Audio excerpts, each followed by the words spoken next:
Indeed, this day marked the 10,000 Sword Sect's once every 5 years disciple recruitment event.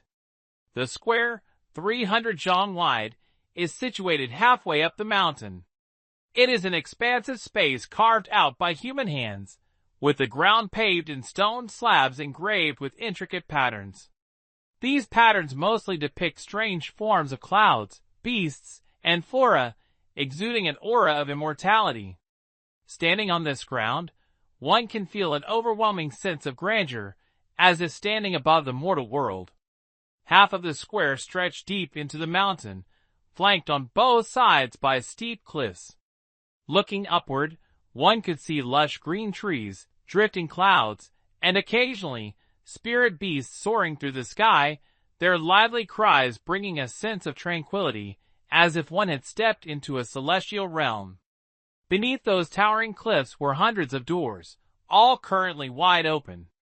In front of each door stood 3 Taoist priests dressed in robes, holding jade slips in their hands, recording the names of those arriving to register. Afterward, someone would guide the registrants through the doors behind them. It seemed that each of those doors led to an examination area. Everyone, please don't push. Those whose names have been recorded, proceed through the door behind me for the assessment. Once you pass, we will all be fellow disciples. A young Taoist priest announced loudly to the crowd at the bottom of the stairs in front of one door. At this moment, a plump monk named Jie Yuan took advantage of his large frame, shoving the crowd aside as he strode forward. Speaking rudely, he declared, "This humble monk is called Jie Yuan. Write my name down. I'm going in for the assessment now." The Taoist priest frowned. The monk reeked of alcohol and spoke with no decorum, making him an unappealing sight. Even those standing near him instinctively took a step back. Seeing the priest merely staring at him without responding, Jie Yuan grew annoyed and raised his voice. "What's the matter? Don't tell me your 10,000 sword sect doesn't accept monks?" The priest gave a faint smile and replied, "Master monk, my apologies. This morning, I performed a divination, and the result indicated that I should avoid dealings with monks today, lest I bring misfortune upon myself. If you wish to join the 10,000 sword sect, please register with one of my senior brothers elsewhere." Jie Yuan's face darkened immediately. Stepping forward and rolling up his sleeves, he barked, "Well, aren't you a cunning priest? Let me tell you, I'm registering here today, no matter what. Let's see what you'll do about it." The monk and the priest were now just inches apart, and Jie Yuan's alcoholic breath hit the priest's face as he spoke. The priest's expression turned grim as he sneered, "Though I am merely an outer disciple, I cannot allow the prestige of the 10,000 sword sect to be tarnished. If you dare cause trouble here, don't blame me for being discourteous." With that, he raised his hand and struck a palm directly at Jie Yuan's chest. His movements were swift and imposing, leaving the onlookers at the bottom of the stairs worried for Jie Yuan. If that strike landed, Jie Yuan might suffer serious injuries. Unexpectedly, Jie Yuan didn't dodge. Instead, he swung his sleeve, generating 2 gusts of air. With a loud boom, the 2 forces collided as he countered the priest's strike.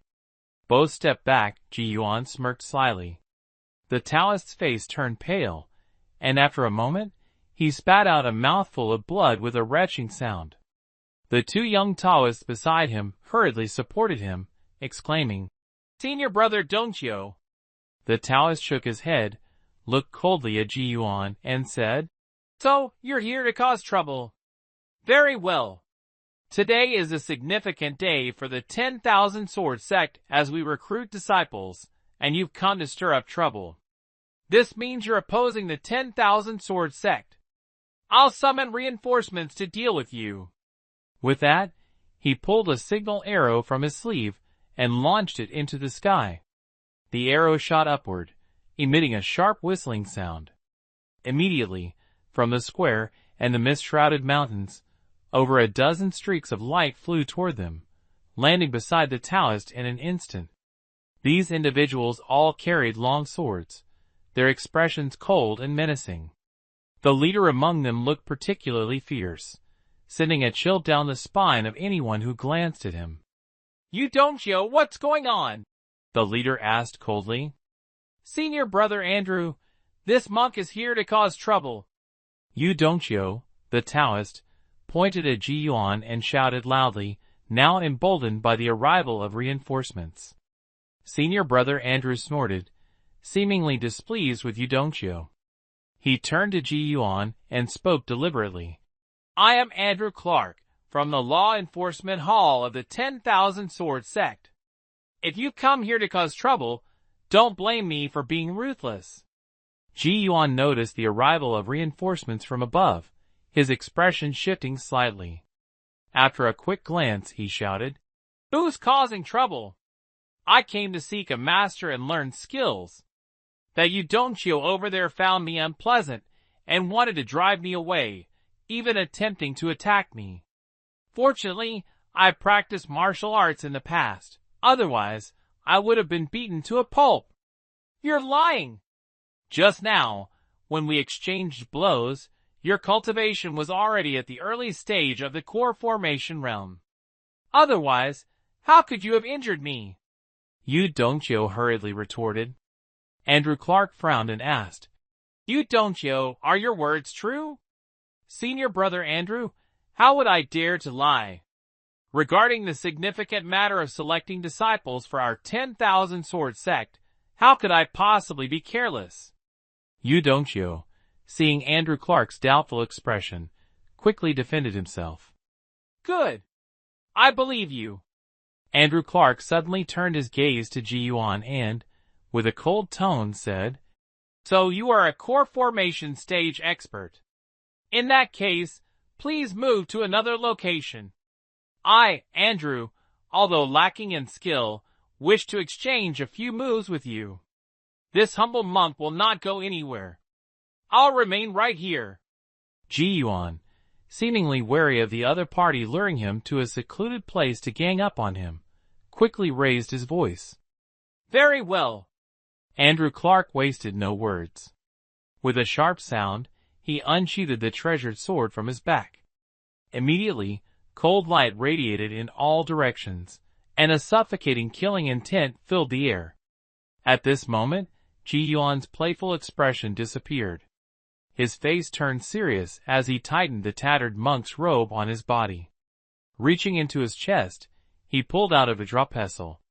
The vajrapestle, as long as an arm, had hollow ends, and each end was adorned with 9 iron rings. When swung, it produced a clanging sound. As the two prepared to exchange blows, the crowd below quickly retreated, creating a large open space. If it were an ordinary duel between martial artists, standing nearby might not be an issue. But since both were cultivators, it was unpredictable. Better to stay far away to avoid any mishaps. One must understand that when cultivators fight, they often use magical artifacts. The energy unleashed could inadvertently harm bystanders, and being caught in the crossfire would certainly be a costly mistake.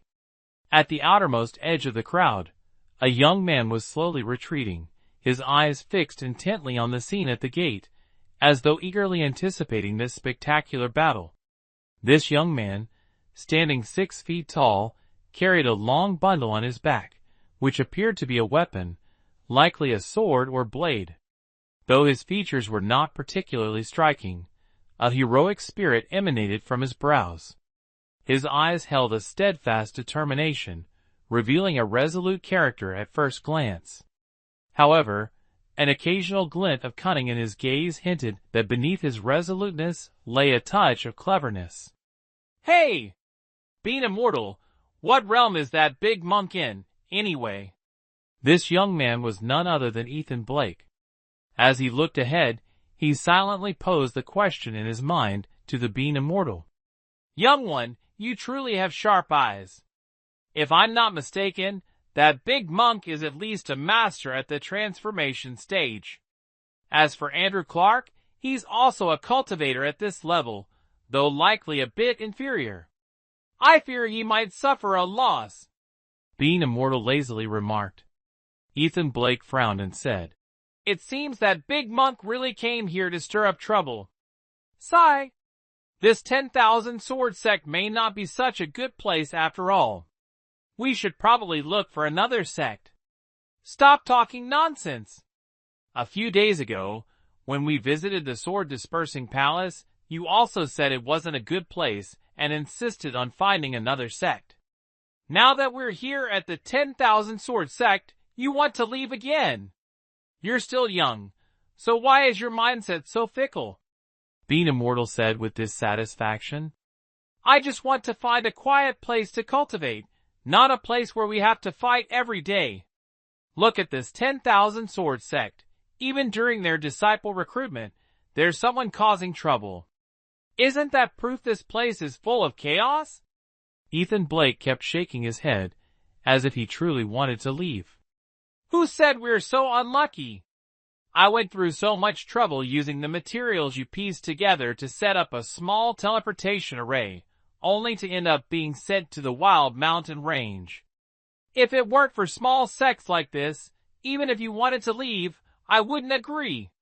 But now, you're just an ordinary person who doesn't even know how to fly. If you're thinking of joining a major sect, you might as well be dreaming in broad daylight. For now, it's better to cultivate here. Once we have a treasure that allows us to fly, then we can consider switching to another sect." Being Immortal rambled on, recalling all the troubles they had faced since escaping from the Phantom Marshes. A wave of frustration swept over him. Ethan Blake grew angry the moment the topic came up. On that day, he had fled in every direction, barely managing to evade Naomi Watt's eyes and ears to escape from the Phantom Marshes. The outcome was that the monks stationed outside the Phantom Marshes discovered his whereabouts and reported them to Naomi Watt. Furious upon learning this, she immediately set out to hunt him down. When it came to escaping, Ethan Blake stood no chance against Naomi Watt's Spirit Phoenix divine vessel. At the critical moment, Being Immortal once again utilized his already weakened divine sense to pull Ethan Blake into the Tower of Heaven's reach, narrowly evading Naomi Watt's pursuit.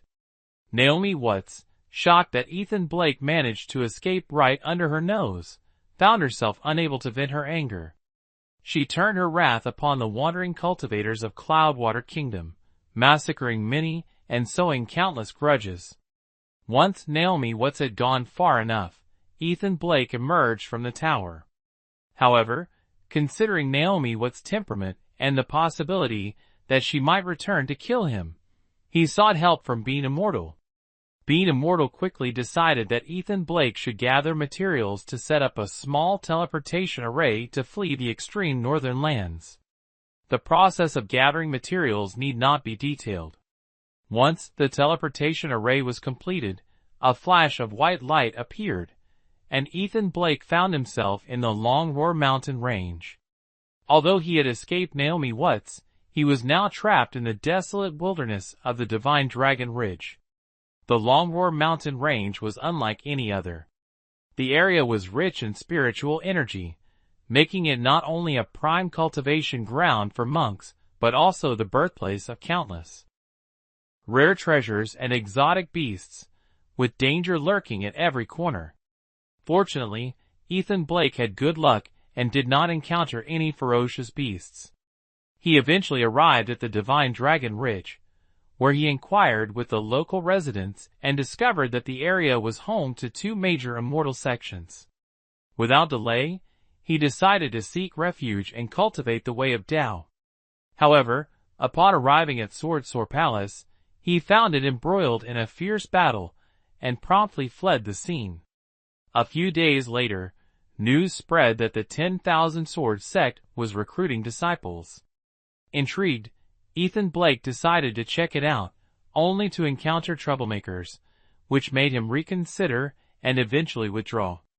Reflecting on the events of the past few days, Ethan Blake sighed and muttered to himself, "Ever since I met you, my luck has taken a turn for the worse. I wonder how much bad fortune the heavens have bestowed upon you." Hashtag chapter 52. Windy Woo. So you want to take advantage of me? Are you courting death? Ethan Blake stepped back while conversing with Being Immortal. Suddenly, he felt his back bump into something soft. Slightly startled, he heard an angry shout. Huh? Me? Ethan Blake frowned, lines of confusion forming on his forehead. Someone daring to address themselves as me in such a manner must be quite old, right? Thinking this, he quickly stepped forward, turned around without looking at the other person, and bowed slightly. Esteemed elder sister, I was distracted watching the match over there, and acted carelessly. If I've offended you, I humbly ask for your forgiveness. Who are you calling elder sister? Scoundrel, take this sword. Ethan Blake, still bowing, couldn't see the other person's expression. He assumed that someone addressing themselves with such confidence must either be a matron or a mature woman. Calling her elder sister shouldn't be inappropriate. Unexpectedly, the other party erupted in anger, prompting him to raise his head. Before him stood a young woman around his own age, her features strikingly beautiful, though currently marred by anger. She held a gleaming sword, which was already thrusting toward him. Ethan Blake quickly dodged and repeatedly apologized. Miss, please don't be angry. It was my mistake. I sincerely apologize. The young woman, missing her initial strike, gracefully twisted her pale wrist, forming a dazzling sword flower as she launched another attack, completely ignoring Ethan Blake's apology. Ethan frowned. Though her swordsmanship was sharp, her strikes lacked strength, indicating her physical training was not particularly advanced. Compared to him, she was far inferior. However, since he had been the one at fault initially, retaliating would only deepen the conflict unnecessarily. Thus, he resorted to using the movement techniques from the Codex of Might, deftly dodging left and right. His movements appeared not only effortless, but also elegant, quickly drawing the attention of onlookers. The young woman, frustrated and embarrassed after missing repeatedly, suddenly shouted, You are the one who acted improperly. Let me land one strike, and we'll call it even. You truly know how to jest, my lady. How could I dare let your sword strike me? Ethan Blake thought to himself, wondering why all the women he encountered were like this. Arrogant and headstrong, it seemed to be a common trait among them. You scoundrel! Taking advantage of me, and then running your mouth, you're infuriating. The young woman, knowing her opponent was more skilled, realized there was nothing she could do. Her face turned pale with anger as she withdrew her sword, glaring fiercely at Ethan Blake. The bystanders who had initially been watching them, seeing the young woman back off, assumed there was no longer anything interesting to see. They turned their attention back toward the gate. Andrew Clark and Ji Yuan exchanged glances, neither willing to make the first move. The crowd below, eager for some excitement, began murmuring among themselves. Most were grumbling about the delay, wishing the fight would start quickly so everyone could proceed with their registrations. Ethan Blake dared not focus on the standoff between the two men. Instead, he repeatedly bowed and apologized to the young woman, fearing she might continue to cause trouble and disrupt his plans. At first, the young woman had been emboldened by the attention of the onlookers. But now, seeing that everyone had turned away, her demeanor softened slightly. Noticing Ethan Blake's sincerity, her anger subsided somewhat. However, her expression remained cold as she spoke in a low voice. We'll leave it at this for today. In the future, we might become fellow disciples. Consider this me giving you face. Thank you, my lady. If I may be so bold, may I ask for your esteemed name? Relieved that she was no longer angry, Ethan Blake exhaled deeply and decided to inquire about her name. The young woman froze for a moment, then furrowed her brows. You're so dull. Why do you even want to know my name? Ethan Blake was momentarily at a loss, unsure of what to say. At that moment, a loud explosion suddenly erupted near the registration gate, and a dazzling beam of light shot into the sky, so blinding that it was impossible to keep one's eyes open. Ethan Blake and the young woman turned their gaze toward the source, only to see Andrew Clark enveloped in the radiant glow. His figure struggled relentlessly within the light, attempting to break free, but it seemed as though something was restraining him. No matter how much he resisted, it was futile. The young woman, witnessing the scene before her, immediately blushed, her face lighting up with hope. She couldn't help but exclaim, "Is this the power of a cultivator? How incredible! I wonder when I'll be able to achieve something like that." Hearing this, Ethan Blake couldn't help but curl his lips. A duel between two transformation stage masters honestly did not interest him much. After all, the experts Ethan Blake had encountered before were all at the foundation establishment stage, or golden core stage. Compared to them, Andrew Clark and Ji-Yuan were worlds apart. Swish! Just as Andrew Clark was struggling amidst the radiance, the monk Ji-Yuan suddenly leaped into the air. The Vajra staff in his hand emitted a brilliant golden light, striking directly toward Andrew Clark. This strike was clearly intended to take the opponent's life. The expressions of those accompanying Andrew Clark changed drastically, but they couldn't intervene at this moment.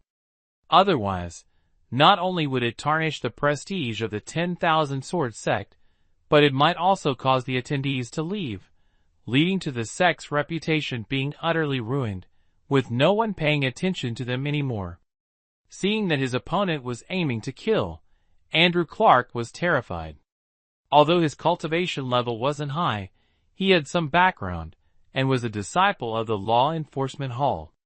Arrogance had become second nature to him, giving him a cold demeanor that made no one in the sect dare to offend him. Even in the realm of cultivation, cultivators from various sects would show him some respect. But today, this fat monk, who seemed to have appeared out of nowhere, dared to openly oppose the 10,000 Sword sect, and even wanted to take his life here. How could this not fill him with both fear and rage? Whoosh! At that moment, from the mountaintop above the square, a streak of light suddenly shot forth. A streak of light flashed by at an incredible speed. No one could clearly see what had happened before a thunderous explosion echoed. Ji-Yuan was struck by an immensely powerful force, sent flying dozens of meters away, his massive body imprinting itself onto a cliffside. A thin, white-bearded elder descended slowly from the sky, supporting Andrew Clark with one hand. His sharp gaze swept over the gathered registrants before he declared, "The 10,000 Sword sect opens its doors to accept disciples, aiming to bring glory to this sect and stand firm in the realm of cultivation for millennia. Whoever dares cause trouble in the 10,000 Sword sect shall meet only one fate, death." After speaking, the elder patted Andrew Clark, whose face was pale. "Howard, let's leave. Don't disrupt the disciple recruitment process." Andrew Clark silently nodded, his earlier arrogance completely gone. Together with the elder and a dozen law enforcement disciples, they ascended into the sky and vanished into the mist above the square in the blink of an eye. The crowd was left in awe of the elder's domineering presence. It took a while for them to regain their composure, their passion for joining the 10,000 Sword sect burning even brighter. However, this time, people no longer jostled one another. Those with ulterior motives quietly withdrew, and the minor commotion dissipated just like that. Ethan Blake gazed at the sky above the square and quietly remarked to being immortal, "That elder seems incredibly powerful." "Humph. That's obvious. That elder is likely a master at the indestructible stage, capable of destroying the heavens and the earth with a mere wave of his hand," Being Immortal replied. Although he acknowledged the elder's strength, there was a hint of disdain in his tone, as if such a master was no different from an ordinary person in his eyes. Ethan Blake fell silent for a moment, realizing the truth in those words. After all, Being Immortal was an immortal. cultivators strive to reach the pinnacle of cultivation, ultimately seeking to become immortals. Immortals must undoubtedly surpass all cultivators. Suddenly, a faint fragrance wafted past Ethan Blake's nose. He turned to see the young maiden from earlier standing beside him, curiously observing him. Startled, Ethan Blake quickly touched his face, finding nothing unusual. Unable to suppress his curiosity, he asked, "Why are you looking at me like that, miss?" The young girl smiled brightly again, revealing two small dimples. Her teeth, white as snow, briefly flashed before disappearing behind her petite cherry lips. After a moment, her soft voice could be heard. "I'm a bit curious. You don't seem interested in their duel." Ethan Blake was momentarily stunned before replying, "It's just a fight. What's so interesting about it? I've seen plenty of things like this before." His words were undoubtedly true. Whether it was the hardships of his childhood or the attack on the Northern Duke's residence by cultivators a few months ago, both had ties to cultivators. Watching a duel between two low-level cultivators naturally failed to pique his interest. The young girl pouted and said, "So, according to you, a duel between cultivators is nothing worth watching?" Ethan Blake nodded and replied, "Low-level cultivators, of course, aren't worth watching. Only battles between golden core cultivators and above are worth seeing." "Oh, you sure are bold with your words. I've just made a decision. During the upcoming assessment, I'll team up with you to pass the trials." The young girl praised him, her beautiful eyes twinkling mischievously as she broke into a playful smile. "Huh? The assessment requires forming teams?" Ethan Blake was taken aback. He only knew that the 10,000 Swords sect was recruiting disciples, but was unaware of the specific rules. The young girl blinked innocently and said with a charming expression, "You didn't know? After we register, we'll enter that gate over there. Inside, there will be trials set up by the 10,000 Swords sect. Only those who pass the trials will be recruited into the sect as beginner disciples, also known as outer sect disciples. Whether you can become an inner sect disciple or not depends on your efforts and luck." She paused for a moment before continuing, "I heard that their assessment requires forming pairs. Otherwise, it could be dangerous." It was only then that Ethan Blake realized how complex the process of joining the 10,000 Swords sect was. Looking at the young girl before him, he understood that she must have recognized some of his abilities and wanted to befriend him, hoping to gain some assistance. Even so, he smiled and said, "Since I don't know anyone else, and we seem to have some fate, teaming up to pass the trials sounds like a great idea." "That's perfect. Let me introduce myself again. My name is Wendy Wu, from the Westfleet Nation." The young girl beamed with joy upon hearing Ethan Blake's agreement and quickly introduced herself. "My name is Ethan Blake, from the Wu Kingdom."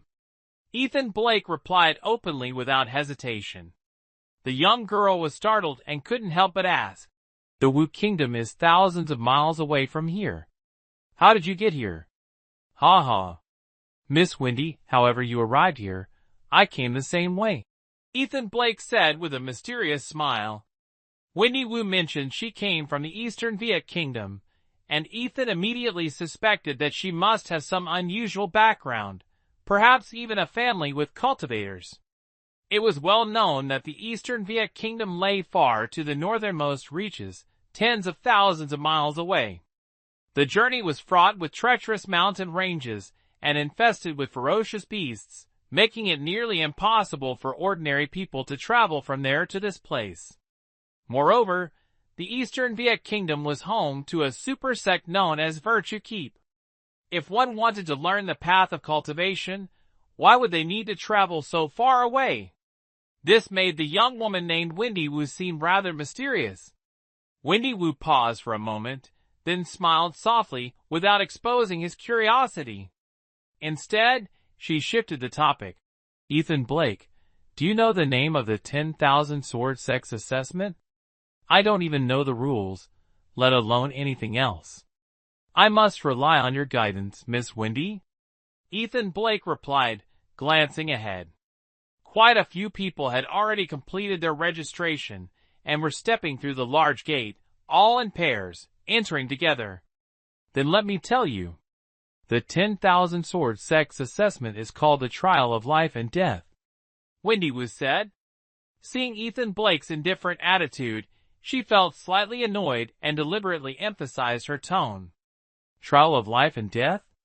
Ethan Blake's heart stirred slightly. Judging by the name, this assessment was indeed dangerous. Chapter 53, Life and Death Trial. About half an hour later, it was finally Ethan Blake and Wendy Wu's turn. The two walked side by side up the steps, stated their names one after the other, and were promptly led through the door by a young Taoist. Both of them were talented and youthful. Ethan was handsome, and Wendy was beautiful, naturally drawing many gazes. Some couldn't help but speculate about their backgrounds, observing them with curiosity. The young Taoist led the pair through the door. Ahead of them stretched a long hallway, about 2 zhang wide, with lamps embedded into the walls at intervals of 1 zhang. The lamps emitted a pure fragrance as they burned, the source of which was unknown. The scent invigorated anyone who inhaled it, lifting their spirits. As the young Taoist walked ahead, he spoke. You two, the entrance examination for our 10,000 sword sect is called the trial of life and death. At the end of this hallway lies a trial arena where a ferocious beast is kept. All you need to do is kill it and bring back its head. Once that's done, someone will naturally come to guide you further. Hearing that the examination merely involved slaying a beast, Ethan Blake secretly let out a sigh of relief. From what he knew, the beasts were generally on par with a jade-green tiger. While ferocious, they posed no real threat to someone like him, whose body had been trained to the tiger-subduing realm. As for Wendy Wu, her expression shifted slightly. However, upon noticing Ethan Blake's calm demeanor, she relaxed as well. The young Taoist, walking ahead, naturally did not notice their expressions, and continued speaking on his own. You mustn't underestimate this trial. The 10,000 sword sect captures all kinds of beasts from the forest of 10,000 beasts, some of which are exceptionally fierce. Thank you for the reminder, fellow Taoist. Ethan Blake quickly responded, appreciating the goodwill. No need to thank me, it's my duty. If you manage to pass the trial, we will become fellow disciples. At that time, I hope you will look out for me. The young Taoist replied with practiced ease. Of course, Ethan Blake replied. After a brief pause, he couldn't help but ask, fellow Taoist, I have a question. Why haven't we encountered any other examinees along the way? The young Taoist chuckled softly and explained. This place is part of a grand formation that is constantly in operation. Every group of examinees is directed into different passageways, leading to entirely separate destinations. I see. Then may I ask, what happens if someone fails the trial? Ethan Blake continued to inquire. It is called the trial of life and death, so a bit of casualties is naturally unavoidable. However, our 10,000 sword sect will minimize this possibility to the lowest level. At critical moments, someone will naturally step in to help. All right, ahead is the place. Please proceed. As he spoke, they reached the end of the corridor, where a heavy stone door had already opened. Through the stone door, a circular area could be seen, not very spacious. In the center of the courtyard stood a large iron cage. Inside, a massive black shadow paced back and forth restlessly. However, the courtyard was still unlit, making it hard to see clearly. Ethan Blake and Wendy Wu exchanged glances, nodded to the young Taoist as a signal, and then stepped in one after the other. As soon as the two entered, the stone door behind them slammed shut. Immediately after, several ever-burning lamps suspended in the air lit up simultaneously, illuminating the surroundings. Roar! The beast inside the iron cage, upon seeing the lights, let out an angry roar. Only at this moment did the two finally see clearly. It was a black-furred wolf, its entire body bristling. In the wolf's eyes gleamed a dim green light, with faint sparks of electricity flickering intermittently.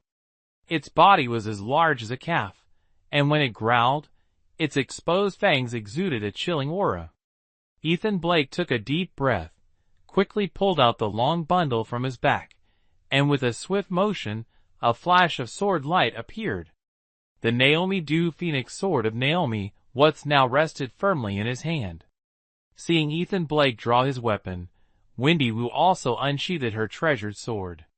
Her face turned slightly pale, as she stared at the ferocious beast in the cage. This beast is called Wolf Hall, born deep within the 10,000 Beasts forest. It is extremely ferocious, so be careful. At this moment, a voice, indistinguishable in gender, echoed throughout the area. Following this, the sound of chains moving could be heard, and the iron cage containing Wolf Hall was lifted and dropped to the side. Wolf Hall, having already sensed the presence of intruders, was fully prepared. The moment its restraints were removed, its fur bristled, and with a long howl, it charged forward like lightning. Fortunately, the two were ready. Seeing Wolf Hall pounce, they leapt to the sides, narrowly avoiding its attack. Missing its target, Wolf Hall abruptly turned its head, glancing at the two who had jumped aside. It then crouched and sprang toward Wendy Wu. It seemed the beast had some level of intelligence, as it could discern the stronger and weaker of the two merely from their auras. Wendy Wu's expression changed slightly. With a sharp cry, she raised her sword and thrust it toward Wolf Hall's eyes. "Miss Wu, don't!" Ethan Blake shouted loudly upon seeing this. Without hesitation, he dashed forward, not to attack Wolf Hall, but to block Wendy Wu's sword. With a loud clang, Wendy Wu's arm trembled, and she staggered backward, her face filled with anger as she exclaimed, "Ethan Blake, what are you doing?" Ethan Blake had no time to respond. As he deflected Wendy Wu's sword, Wolf Hall lunged forward, its jaws snapping down on his arm. "Die!" With no room to maneuver, Ethan Blake reversed the Naomi Dew Phoenix sword in his hand, and thrust it into Wolf Hall's gaping mouth. Wolf Hall was extraordinarily cunning. At the critical moment, it suddenly stopped, twisting midair, and its spiked tail swept toward Ethan Blake.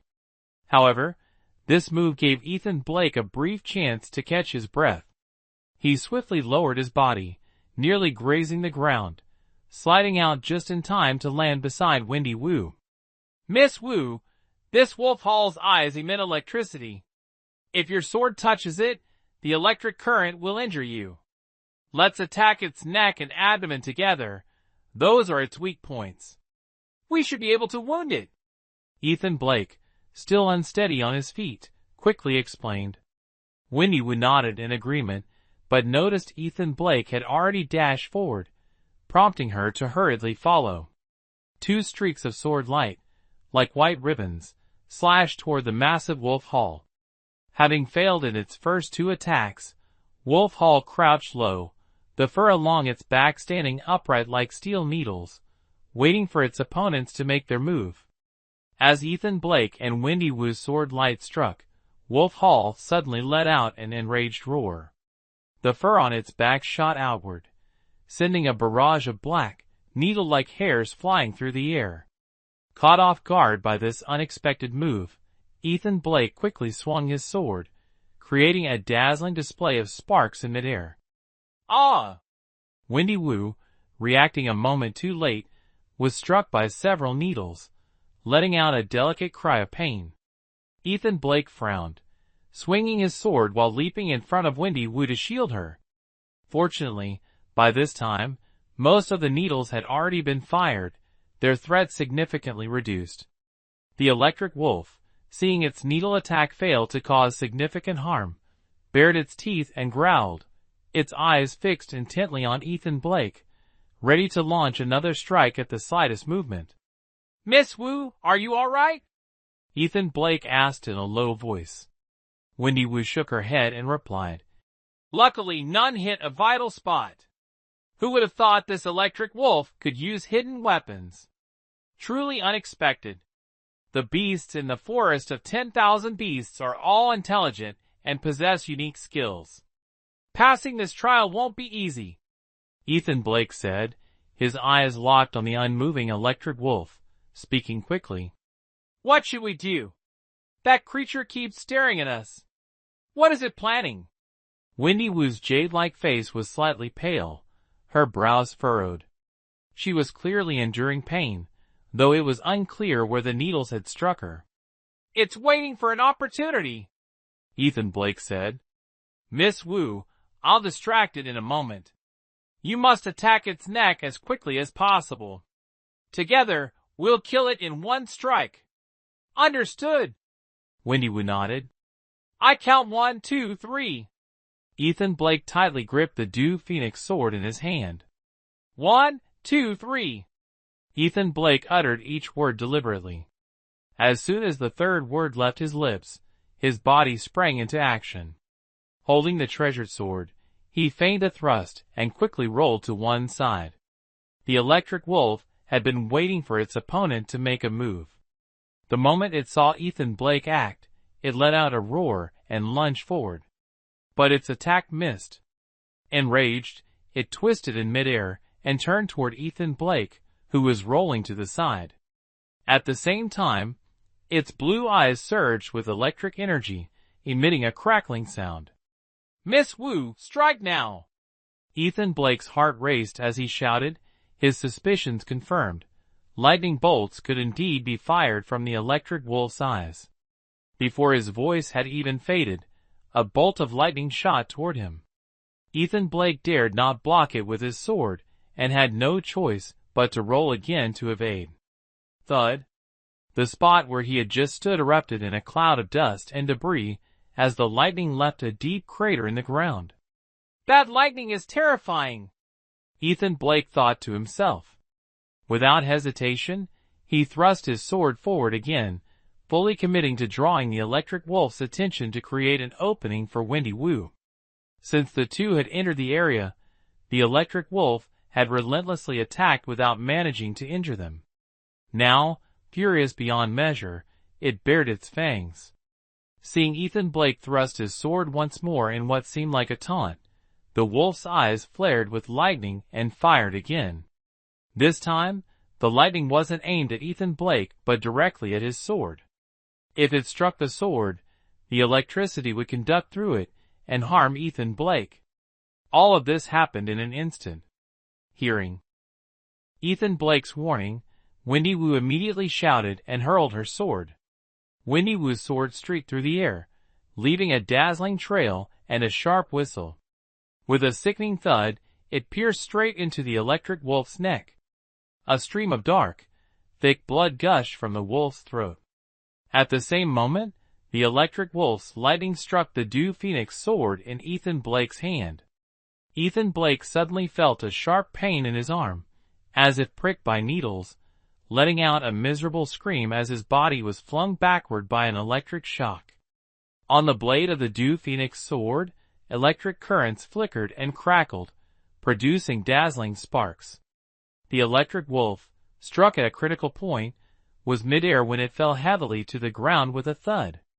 It let out a faint whimper, the electric glow in its eyes instantly dissipating, replaced by a look of resentment as it stared intently at Wendy Wu. As blood flowed out, the electric wolf's expression froze. Wendy Wu, frightened by the wolf's gaze, took a moment to recover before shakily stepping toward Ethan Blake. Ethan Blake, pale as a sheet, and with black smoke rising from his body, gave a bitter smile and said, "That electric shock was really something. Luckily, the Phoenix sword absorbed most of it. Otherwise, I'd be roasted alive by now. Not bad, you've passed the trial." At that moment, the androgynous voice rang out again, and the stone door from earlier rumbled open. 2 Taoist priests walked in side by side, their faces showing clear signs of approval. #### Chapter 54 The Path to Immortality. Under the coordination of Ethan Blake and Wendy Wu, the electric wolf was slain. Although both were injured, their wounds were not serious. At the same moment the electric wolf met its end, the stone door through which they had entered rumbled open. 2 Taoist priests walked in side by side, their faces showing admiration. Both priests appeared to be in their 50s, yet their spirits were vigorous, and their bodies robust. Just standing there, they exuded an otherworldly aura. Ethan Blake and Wendy Wu exchanged glances, guessing that the two were likely cultivators from the 10,000 Sword sect. They immediately spoke in unison. "Junior greets the 2 seniors. Ha ha! No need for formalities." One of the Taoists laughed heartily. "I am Braun Strowman, and this is Bray Wyatt. We watched you defeat the Electric Wolf earlier. We have decided to accept you as our disciples." Ethan Blake and Wendy Wu were taken aback, unsure of the meaning. Bray Wyatt continued after Braun Strowman. "You've just arrived at the 10,000 Sword sect, and may not yet know the rules here. During the entrance examination, any outstanding performers can be chosen by the elders of various sect branches to become disciples. I and Braun Strowman are elders of the Heavenly Sword Hall. We noticed your solid foundations and wish to recruit you into our fold." After Bray Wyatt's explanation, Ethan Blake finally understood and nodded inwardly. Given his tiger-subduing realm physique, it wasn't surprising to attract the attention of sect elders. After all, in the mundane world, not everyone had the chance to cultivate advanced techniques like the Codex of Might, let alone reach the tiger-subduing realm. However, Ethan Blake did not respond immediately. He wanted to summon Mr. Bean to discuss and assess the strength of these 2 elders. If they turned out to rank low within the sect, becoming their disciple might not bode well for future prospects. What frustrated Ethan Blake was that, despite normally appearing uninvited to boast and chatter, Mr. Bean was now unresponsive no matter how much Ethan focused his limited spiritual sense to call him. It was as if he had vanished. Seeing Ethan Blake remain silent, the expressions of the 2 elders shifted.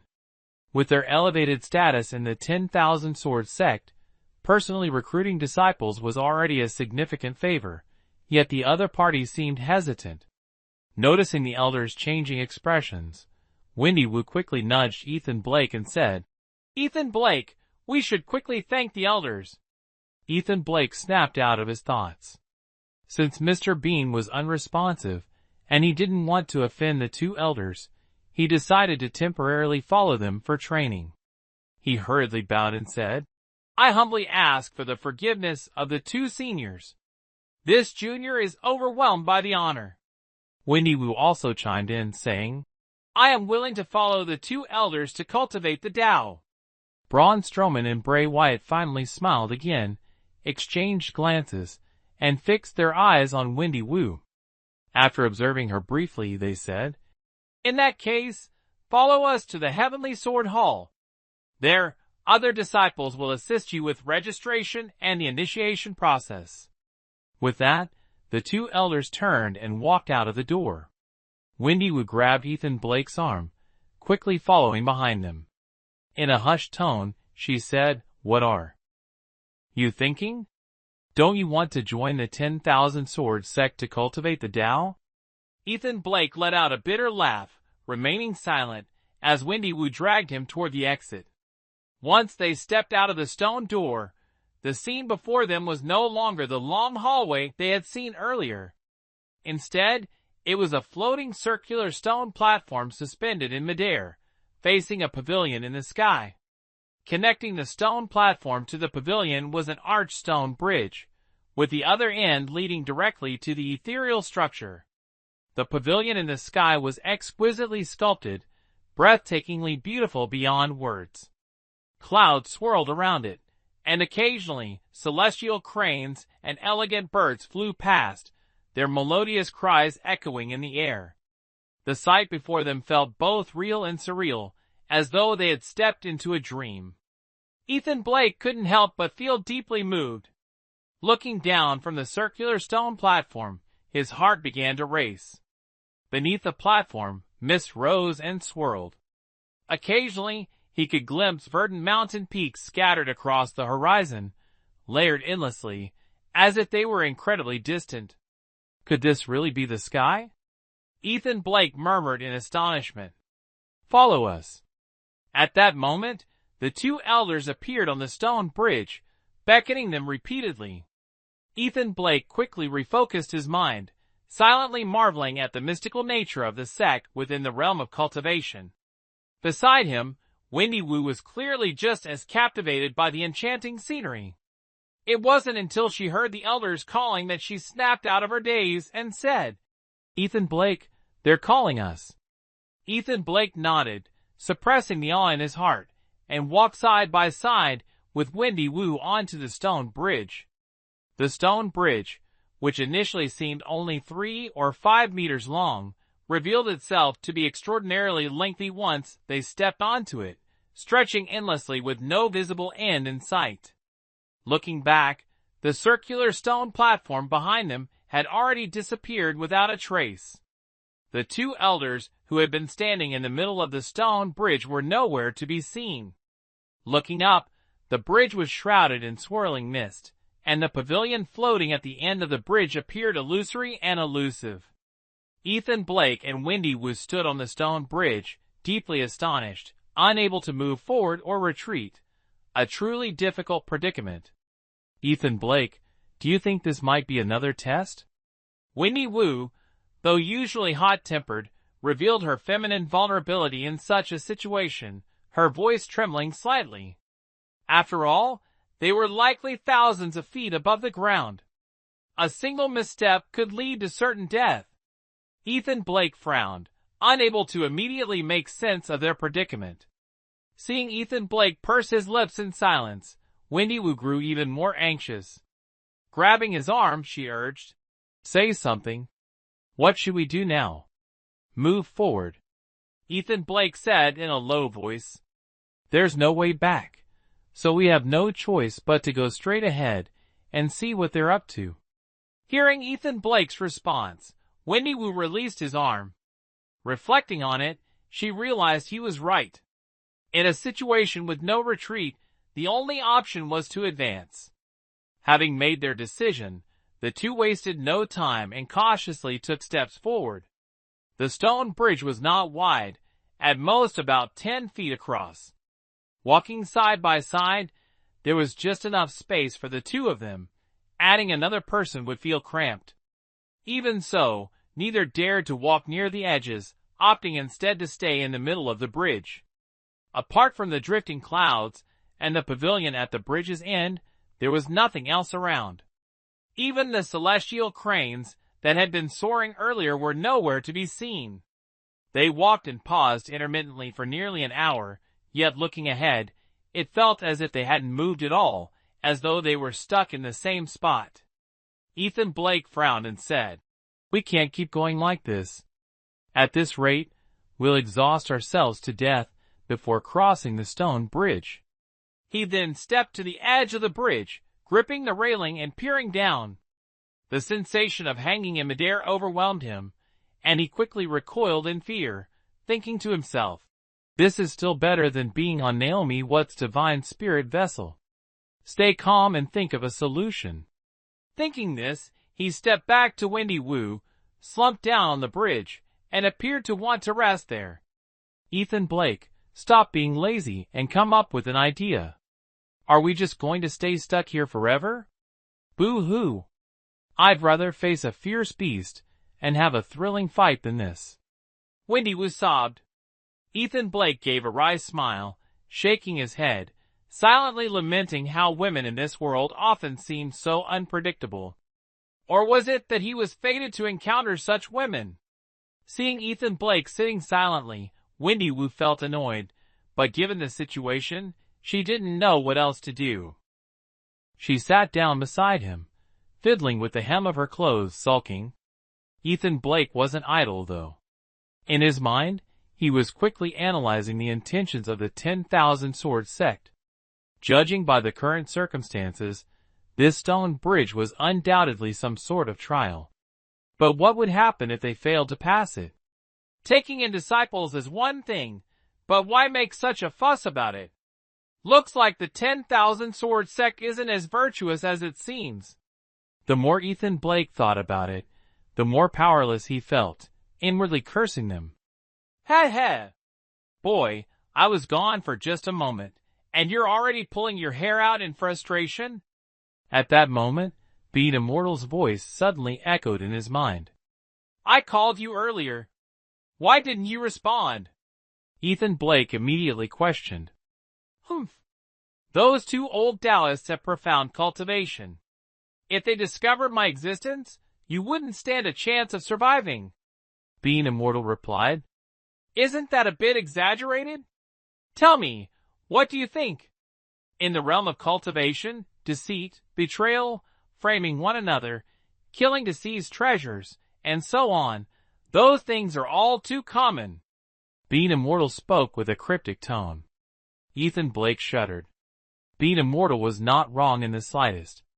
At the very least, he had witnessed such events in his youth, leaving no room for doubt. All right then. Being Immortal, help me pass this trial first. This stone bridge is far too strange. No matter how we walk, we can't seem to reach the end of it.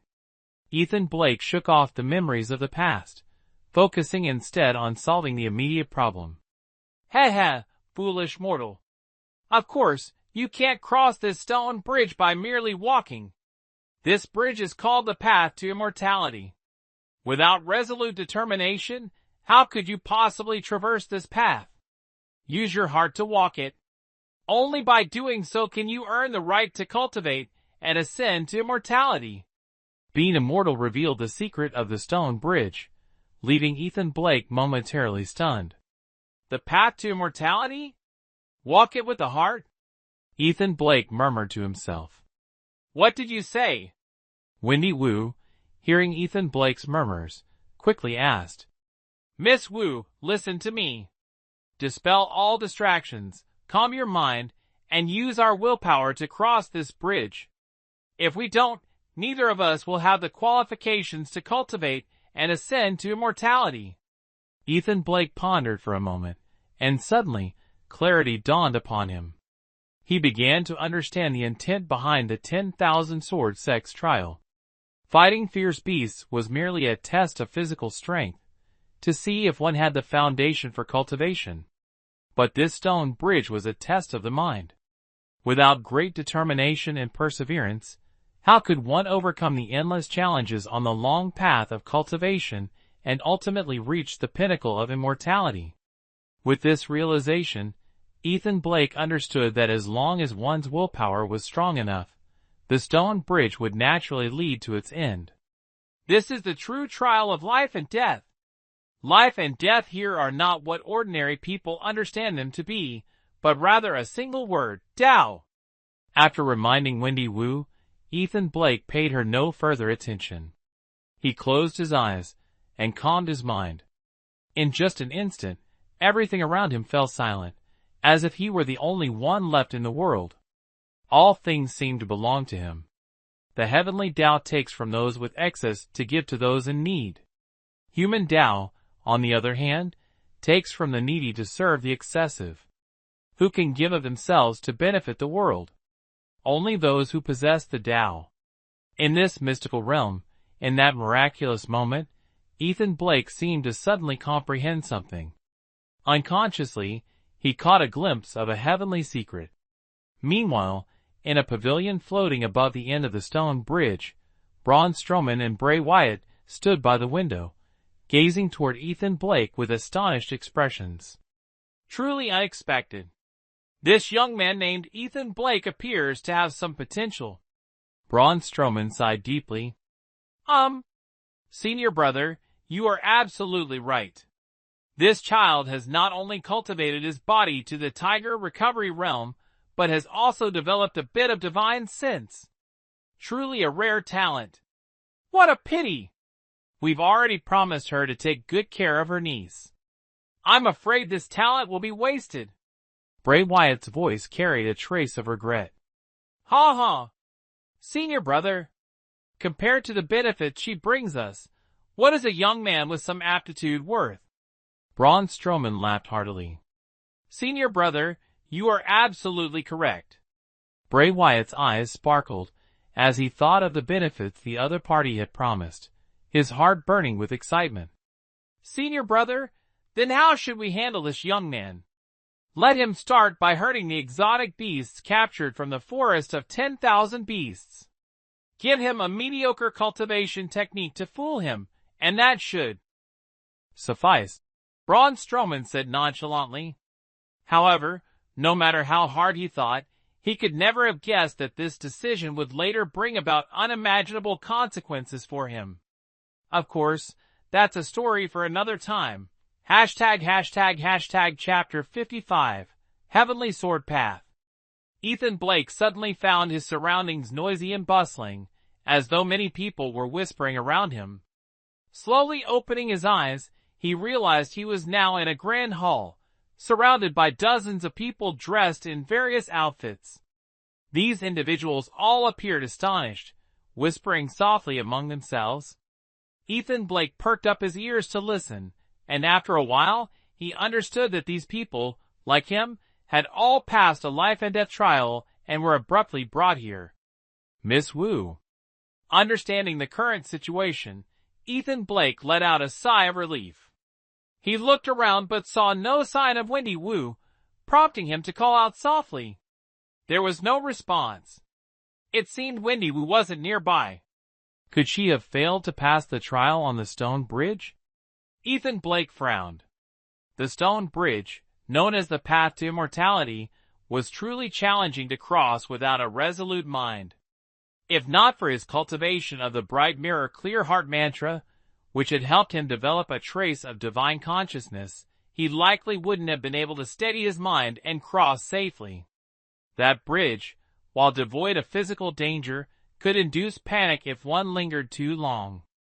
Particularly with the sight of the unreachable pavilion floating in the sky ahead, it was easy for one to grow impatient and restless. Without a firm will, one might lose control and leap off the stone bridge. I wonder how she's doing, Ethan Blake thought, feeling a pang of worry. At that moment, the noisy crowd around him suddenly fell silent. From the back of the hall, Bray Wyatt appeared, flanked by two young attendants carrying long swords. The crowd, which had been buzzing with chatter, immediately held their breath and turned their gazes toward Bray Wyatt. Bray Wyatt gave a faint smile, his eyes scanning through the crowd, glancing at each person one by one, then slowly said, I am Bray Wyatt, the Chief Elder Steward of the Heavenly Sword Hall. From now on, all your matters will be under my jurisdiction.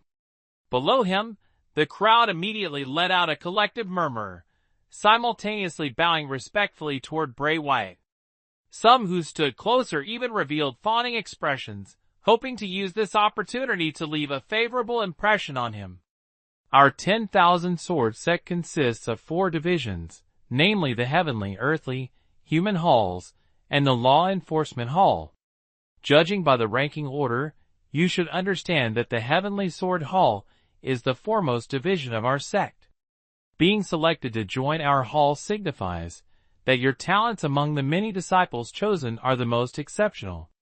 However, your cultivation levels are still too immature.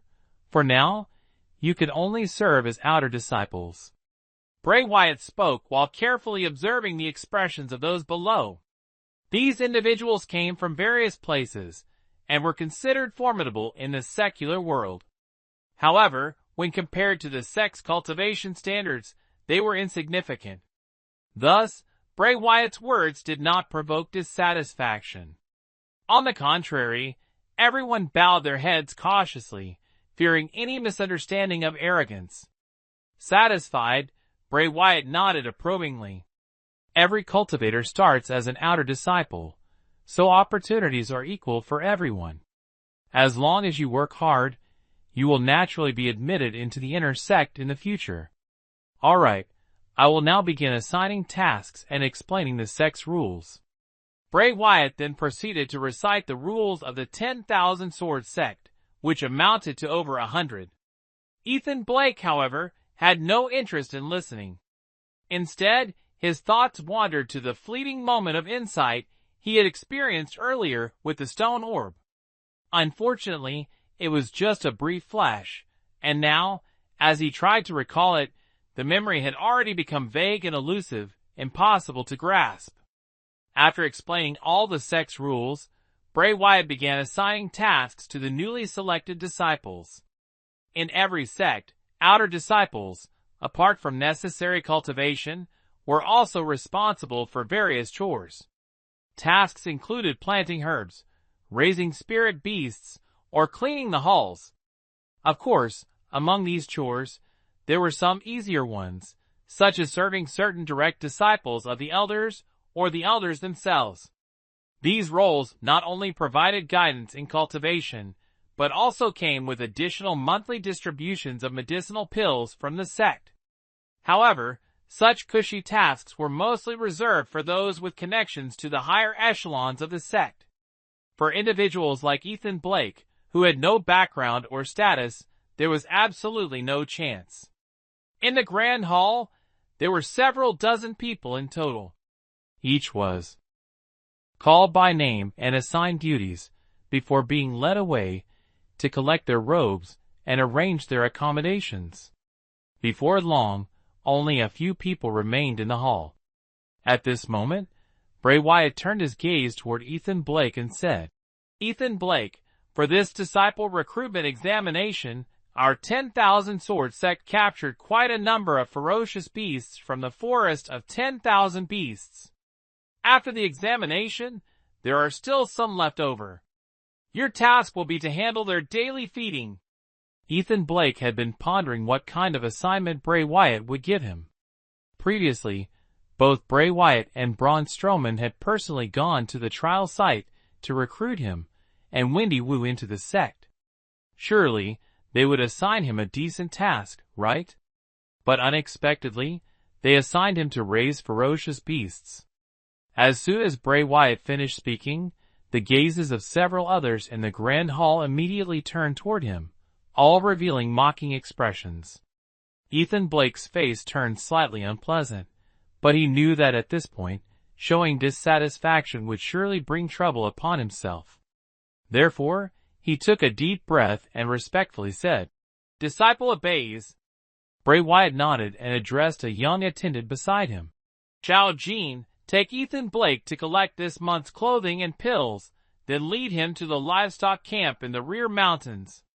The young attendant named Xiao Jin responded promptly, stepped down, and walked up to Ethan Blake with an arrogant demeanor. "Junior brother Blake, why are you still standing there? Come on!" Ethan Blake felt a tinge of irritation in his heart. This attendant, at most 10 years old, carried such an air of arrogance. Moreover, Bray Wyatt, standing above, paid him no mind, continuing to assign tasks to others. "I haven't offended him in any way. Why is he deliberately making things difficult for me?" Ethan Blake thought to himself. But outwardly, he still respectfully bowed to Bray Wyatt. "Disciple takes leave." Bray Wyatt seemed not to notice, remaining engrossed in his own affairs, as though he had forgotten Ethan Blake in an instant. Seeing that Bray Wyatt paid him no attention, Ethan Blake took a soft breath and followed the young attendant out of the great hall. As they exited, he distinctly heard mocking laughter from several others still in the hall. Once outside the grand hall, Ethan Blake realized that this place was a pavilion suspended in midair, surrounded by drifting clouds and mist, with celestial cranes flying back and forth, a scene resembling a paradise. Looking into the distance, he clearly saw a long stone bridge stretching several dozen meters, connecting a vacant area in front of the midair pavilion and extending straight into the mist. Turning back for another glance, he noticed a golden plaque hanging high above the entrance of the grand hall they had just exited. The words, "Heavenly Sword Hall," were inscribed in bold strokes, exuding an imposing aura.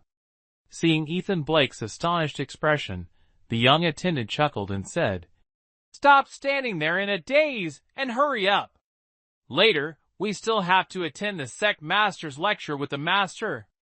Ethan Blake murmured in acknowledgement, unwilling to bicker with the child, and followed the young attendant.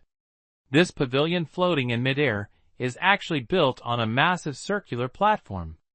The entire platform hovers in the sky, surrounded by stone railings along its edges. Every few meters, there are steps extending downward, disappearing into the mist, their destination unknown. The young attendant led Ethan Blake to one of these staircases. Taking a jade token from his chest, he lightly touched it with his fingers, and immediately, visible ripples spread outward. Moments later, a figure emerged from the mist, standing atop a small circular platform. With just one glance, Ethan Blake recognized that the small circular platform was identical to the one he had stepped on earlier, filling him with quiet astonishment. The newcomer was a Taoist priest in his 30s, clad in a faded blue robe. His thin frame made the loose garment appear even baggier. The man respectfully greeted the young attendant. "Greetings, Senior Brother Kim." The young attendant, seasoned and composed, nodded and said, "No need for formalities. Take us to Elder Bach, so this new junior brother can receive his robes and elixirs." The man glanced at Ethan Blake before responding, "I'm not busy anyway. Let me escort this junior brother instead. There's no need to trouble Senior Brother Kim." The young attendant frowned slightly, then seemed to reconsider and smiled, saying, "You're always so eager to flatter. Fine, I've been a bit tired lately from accompanying the master. I'll leave this junior brother to you then. It's my honor to serve Senior Brother Kim," the man quickly replied with a flattering tone. "Enough with the nonsense. His name is Ethan Blake. Take him to collect his robes and elixirs, then escort him to the beast-rearing camp in the back mountain. Junior Brother Blake will be in charge of tending to the spirit beasts," the young attendant instructed. "Huh?" The man froze momentarily, then seemed to understand and chuckled. "Got it. All right, I'll take my leave now." The young attendant waved his hand, turned, and headed toward the Heavenly Sword Hall. With a single step, he reached its entrance, his figure flickering and vanishing through the doors. Clearly showing off, the young attendant left Ethan Blake momentarily stunned. He thought to himself that this attendant indeed had the qualifications to act so arrogantly. "Junior Brother Blake, please follow me," the man called out, prompting Ethan Blake to follow. Ethan Blake quickly composed himself, stepped forward, and placed his foot on the small circular platform. The other person didn't waste words. Using some unknown technique, the small platform emitted a sharp sound and began to fly away, gradually distancing itself from the Heavenly Sword Pavilion in midair. Ethan Blake looked at the pavilion suspended in the sky, feeling an indescribable frustration in his heart. Although he had come to the 10,000 Sword sect merely to train in orthodox techniques, with the intention of leaving once he could soar through the skies to seek truly powerful sects, things had not gone as planned. He had initially thought that joining the 10,000 Sword sect would grant him access to techniques and allow him to focus on his cultivation. Who would have expected that he would somehow offend Elder Bray Wyatt and be assigned to tend to spirit beasts instead? At this rate, it seemed unlikely he would have a chance to practice any orthodox techniques anytime soon. Heh. Junior Brother Blake, take a good look at the 10,000 Swords Hall. You might not get another chance to see it in the future. The man noticed Ethan Blake gazing longingly in the direction of the 10,000 Swords Hall, and couldn't help but comment. "Senior Brother, why would you say that?" Ethan Blake asked. "It seems you still don't fully understand your situation." Anyone sent to the spirit beast breeding camp basically has no chance to cultivate. Without cultivation, you'll forever remain an outer disciple. And outer disciples are only allowed into the 10,000 Swords Hall on the day of initiation. If you want to enter again, you must become a cultivator and be accepted as an inner disciple first. The man rambled on incessantly. Ethan Blake raised an eyebrow, let out a faint snort, and after a moment said, "I have yet to ask, what is this senior brother's esteemed name?" "Oh, I'm Ming Orden," the man replied, scratching his head. Ethan Blake was instantly taken aback. Hashtag Chapter 56, 100 Beasts Alliance. A small round platform descended slowly, piercing through the clouds and mist, eventually landing in northern tier of Divine Dragon Ridge, the very place where disciples were recruited that day. Ethan Blake silently marveled in his heart. The heavenly sword path was truly extraordinary, though he couldn't quite grasp what it relied on to achieve such heights. The platform came to rest on a low mountain and remained still. Atop this mountain, a cluster of small buildings emerged clearly. Compared to the pavilion shrouded in mist at the heavenly sword path, this place had its own unique charm. Nestled amidst lush greenery, the buildings featured red walls, green tiles, and curved roofs with intricate brackets. Their luxurious elegance, set against the backdrop of endless mountains, added an air of mystique and ethereal beauty. Up ahead is the place where disciples of our 10,000 Swords sect cultivate and listen to the teachings. It's called Martial Ascension Academy, symbolizing the ascension to jade glory. Ming Orden pointed forward, introducing the area to Ethan Blake. "Can all disciples train here?" Ethan Blake asked. "Of course not. This place is only for inner disciples and the direct disciples of the elders. As for new recruits like you, don't even think about it.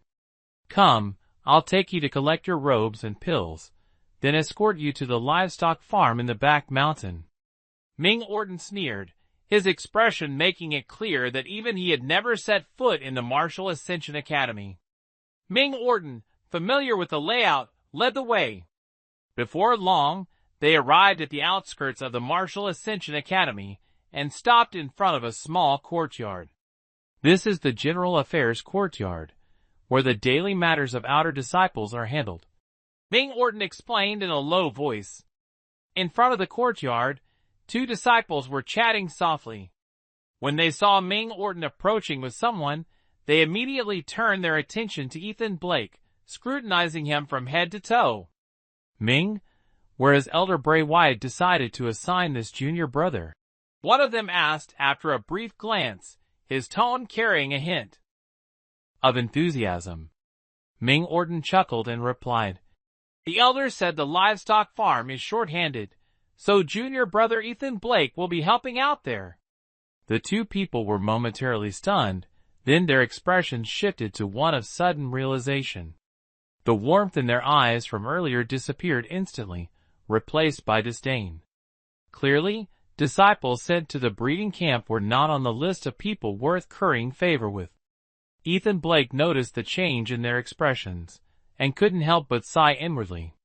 It seemed that in the sects of the realm of cultivation, social hierarchies were excessively pronounced.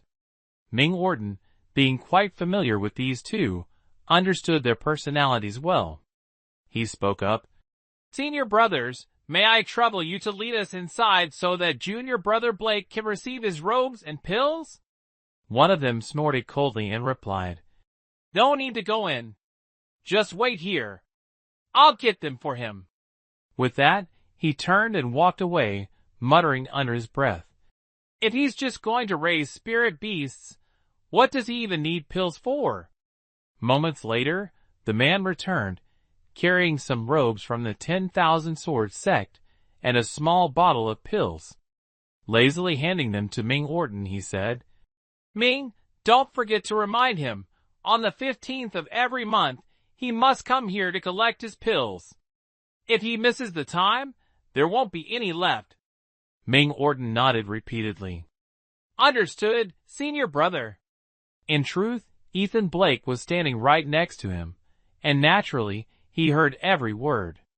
It was clear these two held considerable influence, as they couldn't even be bothered to address Ethan directly. Ming Orton, being of low status, had no way to counter this behavior. Turning to Ethan Blake, he said, "Junior brother Blake, let's go," fearing that the newcomer might act impulsively and create unnecessary trouble. Seeing Ethan Blake's calm expression, neither warm nor cold, yet carrying a certain composure, Ming Orton suddenly felt a strange sense that this young man before him might not be an ordinary figure. At that moment, another person dressed identically to Ming Orton approached from a different direction, leading two newly inducted disciples. From afar, this individual greeted the two senior brothers warmly. As they drew closer and introductions were made, the two senior brothers immediately lit up with joy, enthusiastically welcoming the trio into the inner courtyard. Their words and gestures were as warm as if they were reuniting with old friends. Witnessing this, Ming Orton shook his head and sighed. "Junior brother Blake, don't let it bother you. In the realm of cultivation, everything revolves around benefits and strength. Especially in our 10,000 sword sect, such behavior is even more pronounced." Ethan Blake responded casually, "Thank you for the reminder, senior brother Ming. I understand. Ha, give it a few days, and they'll be fawning over me just like that." Ming Orton was taken aback, but said nothing further, leading Ethan Blake toward the back mountain. The so-called back mountain was actually located behind the Martial Ascension Academy.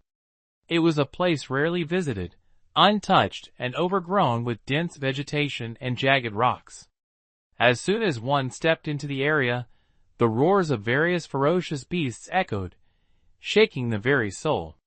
Ming Orton's body trembled slightly as he swallowed nervously and said, "Junior brother Blake, another half a mile ahead, and you'll reach the breeding grounds. It's managed by senior brother Brian. You'll have to go on your own from here. I've only escorted you this far." Ethan Blake noticed the slightly fearful expression on Ming Orton's face. Thinking the man was scared of the beasts, Ethan didn't press him further. Instead, he took out a bottle of pills he had just received, poured out half, and handed them to Ming Orton. "Senior brother Ming, thank you for guiding me. Please accept this small token of my gratitude." The pills were no larger than a pinky fingernail, and emitted a faint medicinal aroma.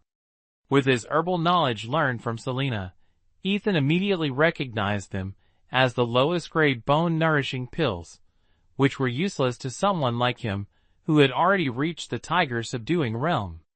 At the same time, a faint sneer formed in his heart. The 10,000 sword sect was truly stingy when it came to new disciples, treating them as if they were ordinary mortals.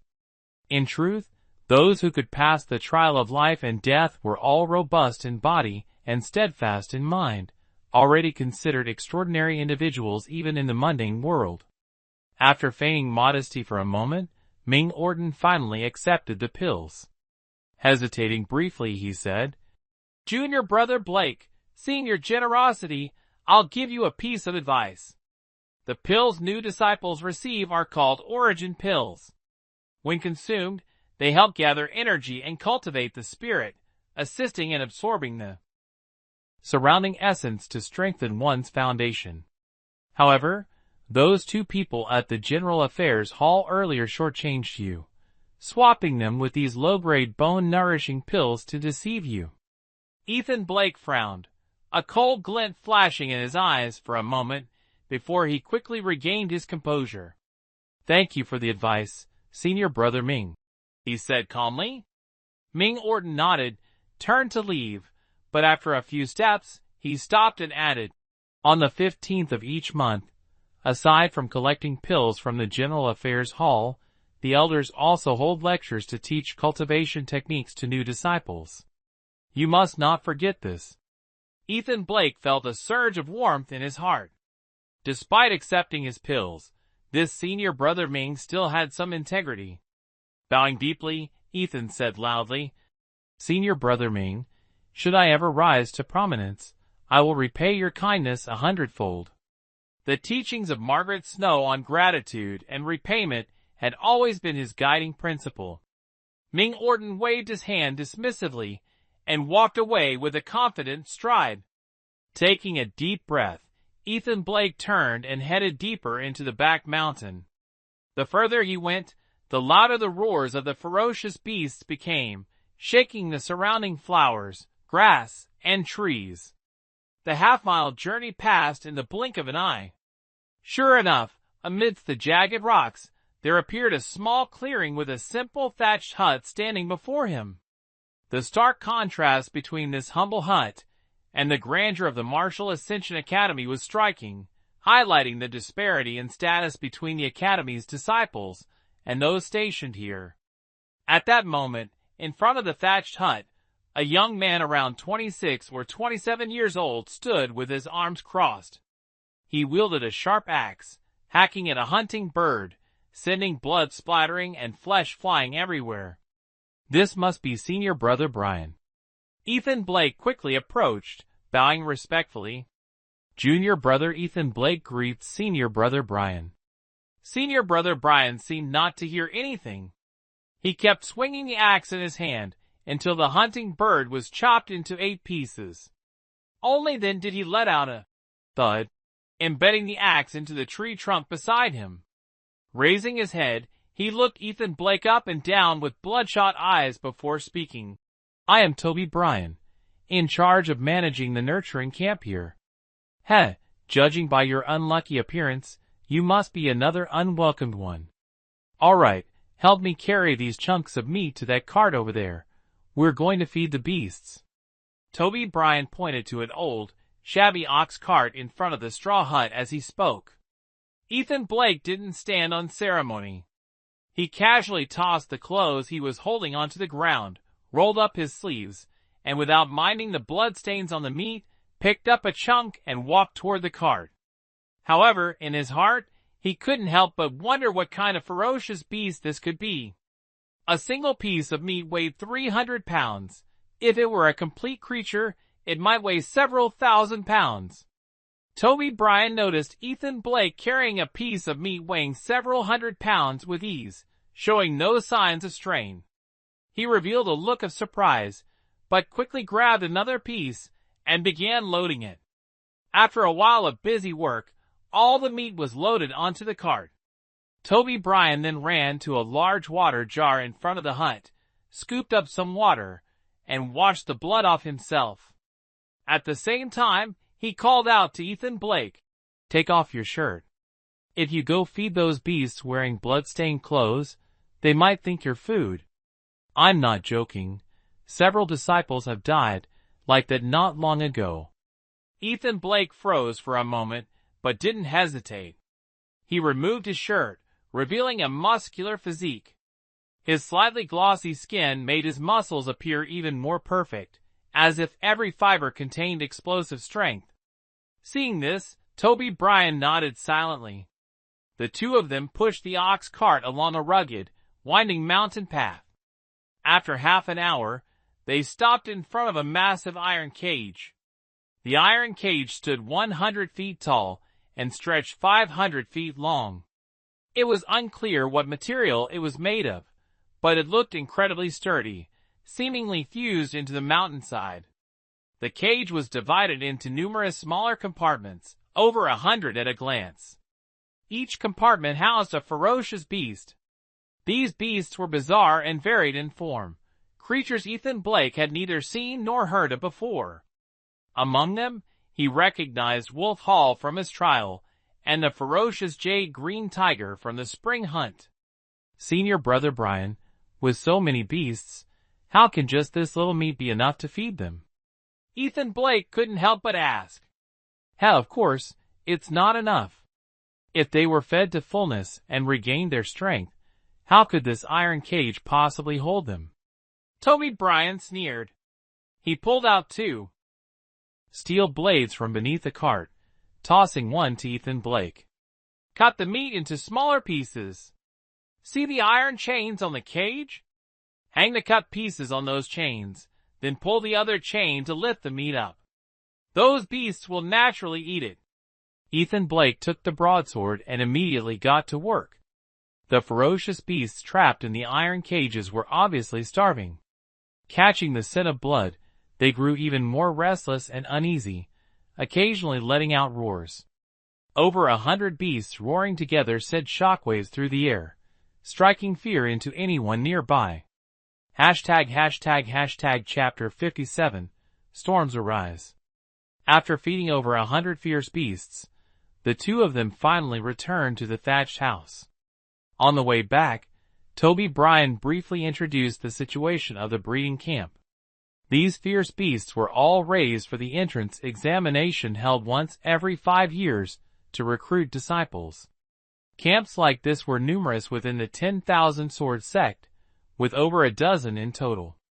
However, this particular camp was the smallest in scale, and naturally, the disciples assigned here were those who were treated with indifference. Senior Brother Bryan, can we cultivate here? Ethan Blake asked after gaining a basic understanding of the situation. Well, it's not an issue. If you want to cultivate, go ahead. Just don't expect anyone to guide you. Toby Bryan shrugged. Then where do we get the cultivation techniques? Of course, from the 100 Affairs Hall. On the 15th of every month, the lecture elder there explains issues faced by outer disciples during cultivation. Newcomers, like you, can request a basic cultivation manual from the lecture elder. But don't expect to be granted any advanced techniques. Toby Bryan clicked his tongue, seemingly harboring some resentment toward the 100 Affairs Hall. Ethan Blake furrowed his brows and nodded, then asked Toby Bryan about other things to keep in mind. As they talked, they arrived at the thatched house. Fetching water from a large jar, they washed off the dirt from feeding the fierce beasts. Once everything was settled, Toby Bryan patted his stomach and said, Junior Brother Blake, feeling a bit hungry? I'll go find something to eat. You rest here and recover. Senior Brother Bryan, let me handle it. Ethan Blake quickly offered. Toby Bryan waved him off, saying, No need. Consider this my treat to welcome you. Just relax and wait. Without waiting for Ethan Blake's response, he grabbed a spear leaning against the window of the thatched house and strode into the forest. As he left, he added, Oh, I almost forgot. This afternoon, I'll build you your own thatched house. 2 men sharing one house is uncomfortable. This is the only advantage we have over the other disciples. Kong Bao Lao, Toby Bryan Vak Hai Kon No Rung Trove, Lotta, Muk Mao, Su Ly Kwa Loa. Li Nam Lua Nai Tai Cho, Lai Lei Tu Trong Na Tran Ra Chut Mui Va Gia 6, Dat Lin Lua, Nuang Kanen. The aroma of roasted rabbit meat wafted through the air, making Ethan Blake's stomach growl loudly. Each of them had a rabbit, devouring it ravenously, grease dripping from their mouths. Toby Bryan, chewing on his rabbit, chuckled and said, Ha ha, those old elders would never dream that we could live so freely out here. Ethan Blake smiled warmly, fully engrossed in savoring his delicious roasted rabbit. Once they were full, Toby Bryan didn't idle. He dragged Ethan Blake into the forest, chopped down some trees, and carried them back to start building a straw hut. Toby Bryan's physical strength seemed boundless, as if his energy would never run out. Large, heavy logs in his hands appeared as light as twigs. His craftsmanship was equally impressive. By late afternoon, he had completed a small straw hut and even crafted a table, chairs, and a bed. As night fell and everything was finished, Toby Bryan laughed and said, It's a bit crude, but Junior Brother Blake, make do with this for now. Tomorrow, I'll go and get you some bedding. Those people in power didn't even bother to provide you with blankets when you were assigned here. Thank you, Senior Brother Bryan. Ethan Blake felt deeply grateful. He took out half a bottle of bone-nourishing pills and handed it to Toby Bryan, saying, Senior Brother Brian, these bone-nourishing pills are my token of thanks to you. Toby Brian froze for a moment, then pushed Ethan Blake's hand away, scolding angrily. Junior Brother Blake, are you trying to insult me? Senior Brother Brian, you've misunderstood. These bone-nourishing pills don't serve much purpose for me. Tomorrow, when you go to request bedding from me, you might need to grease some palms. Seeing Toby Brian's reaction, Ethan Blake quickly explained. Toby Brian frowned, thought for a moment, and then reluctantly accepted the pills, grumbling. Oomph. Those people at the miscellaneous affairs hall bully newcomers, like you, and dare to trick you into giving up bone-nourishing pills. It infuriates me. Ethan Blake smiled faintly, and said nothing more. After spending a day with Toby Brian, Ethan Blake had realized that this senior brother's cultivation level was likely at the bone-refining stage. However, his physical endurance was slightly superior to others in the same stage, making the bone-nourishing pills particularly useful to him. As for Ethan himself, back when he was in the bone-refining stage, the effects of the Genesis elixir were still present, a far superior resource compared to the bone-nourishing pills. It was thanks to the Genesis elixir that he had managed to reach the tiger-subduing stage in just 7 short years. Without it, it would have taken 2 to 3 decades, assuming he had guidance and medicinal support. Otherwise, such progress would have been nearly impossible. One night passed without any conversation. The next morning, both woke up early. After washing up and preparing breakfast, they noticed 4 streaks of light flying over from the Martial Ascension Academy, landing in front of their straw cottage. These were 4 arrogant disciples from the 10,000 Sword sect. They didn't even glance at the 2, merely waving their hands. A flash of white light appeared, and a massive creature materialized on the ground. Upon closer inspection, it turned out to be a giant fish. At this moment, Ethan Blake finally understood where the chunks of meat the ferocious beasts ate came from. It turned out that every day, disciples would deliver various types of meat, and their only task was to process it. The 4 disciples threw down the fish and left arrogantly. Toby Brian didn't seem surprised. After observing for a moment, he chuckled and said, Junior Brother Blake, you're in luck today. We've got something good to eat. Hearing this, Ethan Blake was stunned, thinking to himself, are we really just going to eat this fish? As if reading his mind, Toby Brian laughed and said, this is the blackhead fish, a specialty of the Black River. Each one weighs over 3,000 pounds. Its meat is delicious, especially when used to make soup. It's one of the finest delicacies in the world. Black River? Ethan Blake immediately recalled that during his time at the Royal Palace, he had read about the geography of the world. The Black River was described as the largest river in existence. Originating from the east, it traversed the entire world and stretched all the way to the northwest. However, no one knew its source or where it ultimately flowed. The Black River was vast and boundless, home to countless fish, shrimp, and aquatic creatures, many of which were beyond counting. Among them were also strange water monsters and exotic beasts. The massive blackhead fish before them was considered a minor player in the grand scheme of the Black River's ecosystem. All right, let's have breakfast first, and then I'll go request some bedding for you. Time on the mountain passed quickly. In the blink of an eye, Ethan Blake had been at the 10,000 Sword sect for over a month. Tomorrow marked the full moon, the day when pills were distributed, and the Elder of Transmission would lecture on the laws of cultivation.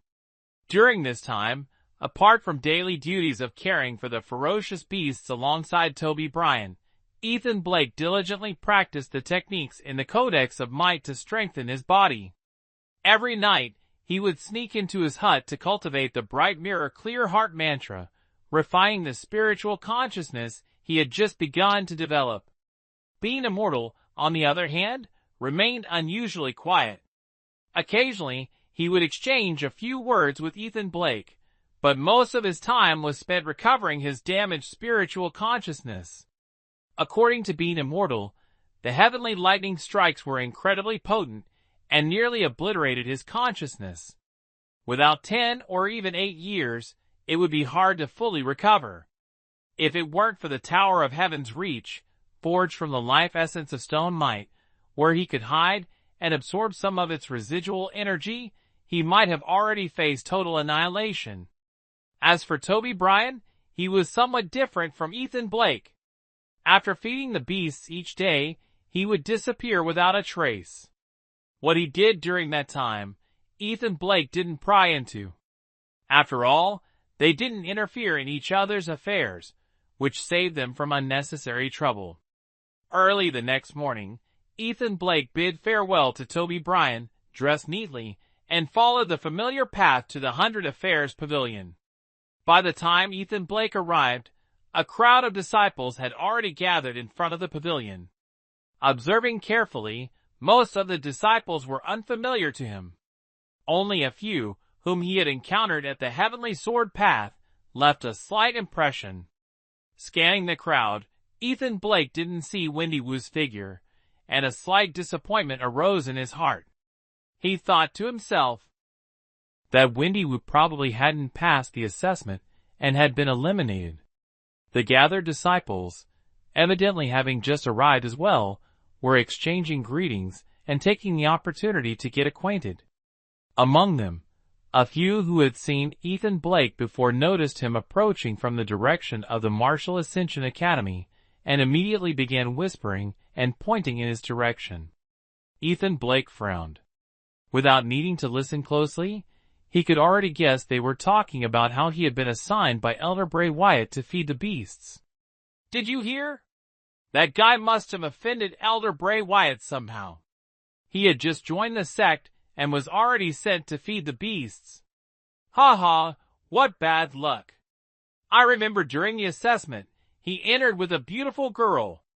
Do you think Elder Wyatt might have been tempted by her beauty and deliberately sent him away? Watch your words. Be careful not to bring trouble upon yourself."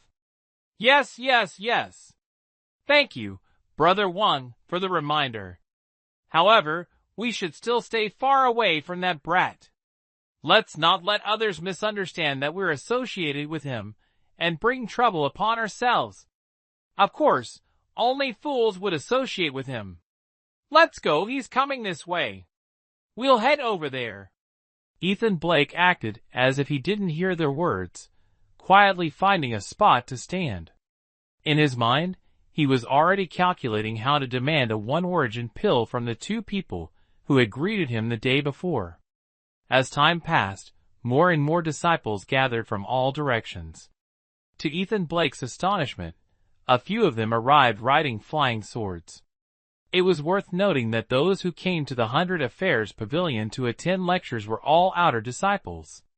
The reason they were outer disciples was that they had yet to become chief practitioners, and could not absorb the spiritual energy of heaven and earth. In other words, they were still at the fleshly body realm. But how could disciples at the fleshly body realm possibly fly? Questions arose in Ethan Blake's mind, but he soon found the answer.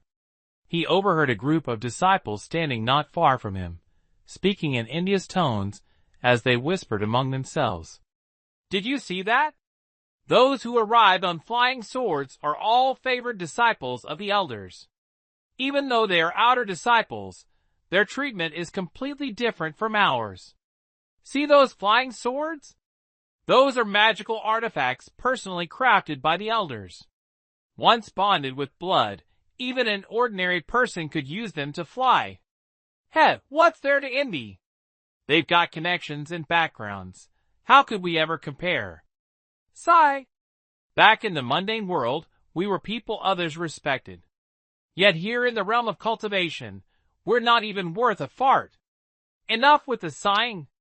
The realm of cultivation is far more realistic than the mundane world. Strength is what truly matters. If you want respect, you have to become so powerful that no one dares to look down on you. Ugh! If I'd known, I'd have preferred living a carefree life in the mundane world." Hearing their discussion, Ethan Blake couldn't help but chuckle. Forget about cultivators with powers to summon winds and rain or move mountains and overturn seas. Just the allure of an extended lifespan was enough to make people yearn for it. After all, weren't even ordinary people, let alone kings and generals throughout history, obsessed with the dream of immortality? As the disciples riding flying swords arrived, the earlier group of disciples immediately surrounded them, eagerly flattering them.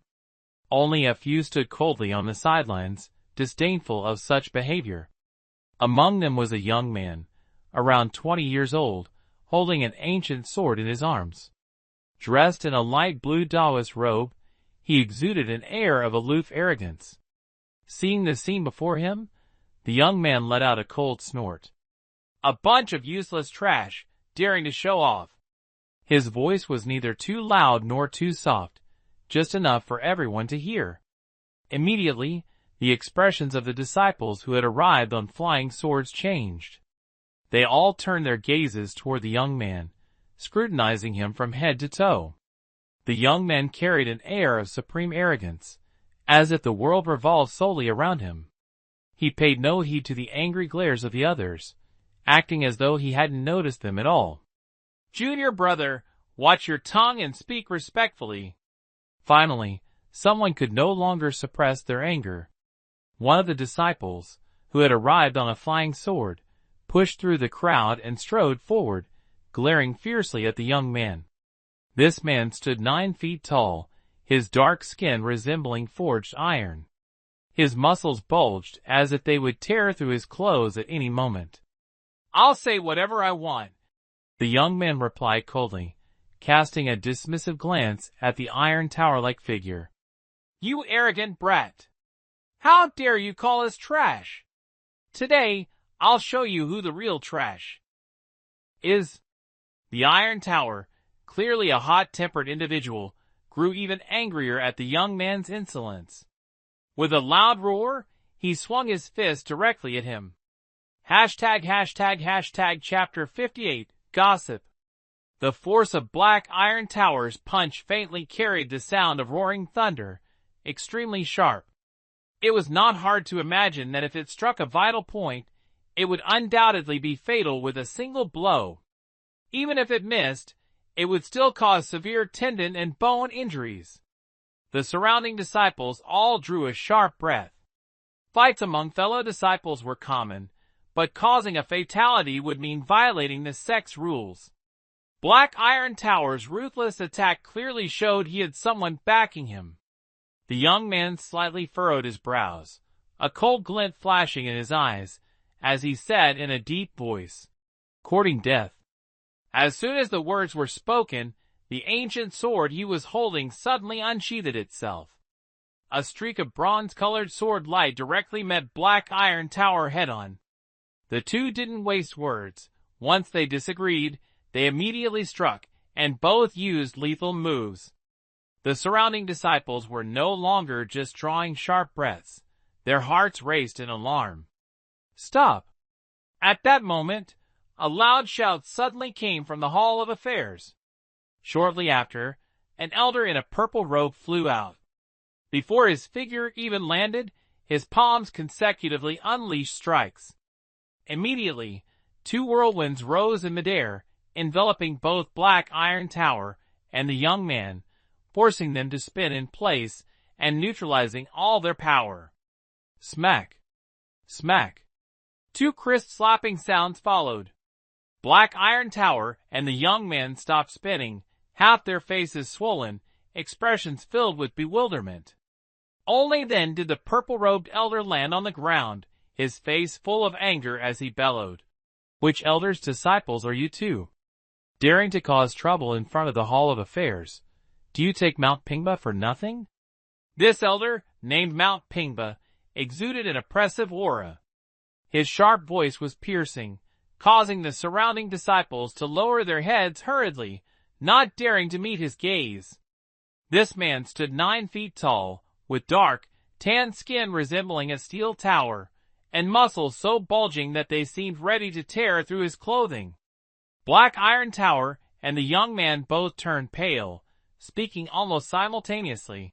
Disciple of Human Sword Path, Bao Tianyu. Disciple of Heavenly Sword Path, Ling Ji. Humph. Since when did the disciples of Heavenly Sword Path and Human Sword Path become so arrogant?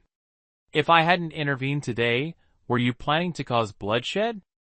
Bao Tianyu and Ling Ji dared not argue back. They simply lowered their heads, casting sidelong glances at each other with a hint of resentment in their eyes. Seeing their silence, Elder Bing Ba Shan snorted coldly again, waved his sleeve, clasped his hands behind his back, and turned to walk into the Hundred Affairs Hall. As he walked, he casually remarked, "In 1 hour, I will begin teaching and explaining techniques. New disciples, think carefully about which attribute of cultivation technique you wish to pursue. At that time, you may come to seek my guidance." Everyone breathed a sigh of relief as Bing Ba Shan prepared to leave. In just a brief moment, this elder in charge of teaching had exerted an indescribable pressure on them, leaving many feeling suffocated. Some secretly felt fortunate that they hadn't been the ones causing trouble earlier, otherwise, they doubted they could have withstood it. As Bing Ba Shan leisurely stepped into the Hundred Affairs Hall, and the crowd began to relax their tense nerves, a calm voice suddenly rang out. "Elder Bing, disciple Ethan Blake has something to report." As soon as Ethan Blake spoke, not only did Bing Ba Shan halt his steps before entering the hall, but the disciples who had just started to relax immediately tensed up again, all eyes turning toward Ethan Blake. Among these gazes, there were looks of blame, surprise, disdain, and indifference. Bing Ba Shan stopped, but did not turn around. In a deep voice he said, "What is it? Speak." "Elder Bing, this disciple joined the 10,000 Sword sect just over a month ago. When I went to the Hundred Affairs Hall to collect my robes and pills, the 2 senior brothers in charge only gave me 1 bottle of bone-nourishing pills. However, to my knowledge, outer sect disciples are supposed to receive 1 origin pills every month. Therefore, I respectfully request the elder to investigate this matter." Ethan Blake stated clearly and methodically. "Oh." Hearing this, Bing Ba Shan slowly turned around, looking at Ethan Blake for a long moment before speaking. "Who were the 2 who received you that day?" "Senior brothers Vincent Brooks and Ryan Brooks." Ethan Blake, having already gathered information from Toby Bryan, responded calmly without hesitation. I see." Bing Ba Shan squinted his eyes, giving Ethan Blake a meaningful look before turning to leave. As Bing Ba Shan walked away, the crowd immediately broke into chatter. This time, they weren't discussing the fight between Bao Tianyu and Ling Taji, but rather the fact that Ethan Blake had dared to accuse 2 senior brothers from the Affairs Institute right in front of everyone. This was no small news, and they eagerly waited to see how things would unfold. Both Bao Tianyu and Ling Taji snorted coldly, ceasing their quarrel and simultaneously turning their attention to Ethan Blake. Ling Taji, in particular, nodded in approval, lightly shaking the ancient sword in his arms. Seeing this, Ethan Blake quickly smiled in response. Bao Tianyu, on the other hand, grinned widely, giving Ethan Blake a thumbs up and loudly declaring, "Junior brother Blake, I old hey admire you." "Humph. Those 2, I've disliked them for a long time. If it weren't for Elder Bing's face, I would have punched their dog eyes blind ages ago." Ethan Blake laughed heartily, refraining from commenting on Bao Tianyu's words. When he had reported the matter to Bing Ba Shan earlier, he wasn't entirely sure of the outcome. If the elder in charge of passing down techniques turned out to be someone who shielded wrongdoers, Ethan might have ended up offending the entire Affairs Institute today. However, Ethan Blake's resolute personality left no room for hesitation. Once he made up his mind, nothing, not even 9 bulls, could pull him back. Especially after enduring life-and-death experiences over the past 7 or 8 years, his character had grown even more steadfast and unyielding. The crowd pointed at Ethan Blake from a distance, avoiding him as though afraid of being implicated. Only Bao Tianyu stepped forward after speaking, striding up to Ethan Blake and patting him on the shoulder. "Junior brother Blake, these people don't recognize a hero, but I, old Hay, do. If you don't mind, how about we become friends?" Initially, Ethan Blake found Bao Tianyu's brash demeanor somewhat off-putting. But at this moment, seeing his bold and fearless attitude, Ethan felt a bit of admiration. Laughing heartily, he replied, "With senior brother Bao's favor, how could I refuse? Ha ha! Enough with the formalities. If Bing Ba Shan sides with him today, I, old Hay, will go complain to my uncle and see how he handles it." Bao Tianyu spoke with righteous confidence, showing no fear. Despite his earlier submissive demeanor in front of Bing Ba Shan, it was merely to avoid unnecessary trouble. If it came down to it, the elder backing him was no less formidable, and Bing Ba Shan might not dare to provoke him either. Ling Taji listened to the entire conversation between the two and let out a cold snort. "A dog relies on its home, a chicken on its coop. What's so impressive about that? You?" Bao Tianyu glared, ready to explode in anger once again. Ethan Blake quickly grabbed his arm and said, "Senior brother Bao, don't get angry. I think senior brother Ling is just a straightforward person. While his words may be harsh, perhaps that's just his personality. Please don't take it to heart." Bao Tianyu snorted, muttering, "If he doesn't mock others, he doesn't know how to speak." Ethan Blake let out a wry smile, shaking his head at Ling Taji, signaling him to stop talking. Otherwise, things would undoubtedly escalate again. Ling Taji had a favorable impression of Ethan Blake, so he quietly nodded and looked away, maintaining an air of unparalleled arrogance, even more haughty than disciples backed by elders.